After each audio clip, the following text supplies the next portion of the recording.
চোখের পানি জড়ায়। ওই ভাই বোঝে যেই ভাই প্রবাস জিন্দেগি কাটায়। প্রবাসে না গেলে কষ্ট বোঝা যায় না।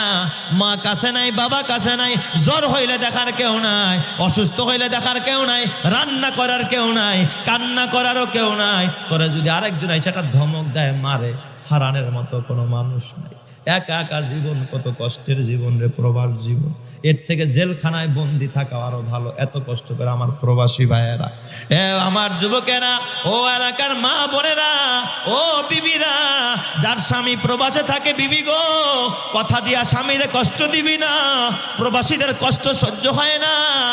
আমার বাজার, ওই 10 জন প্রবাসীর ভিতরে এক প্রবাসী ভাই আমারে বুকে নিয়া হাউ মাউ করে কান্দে।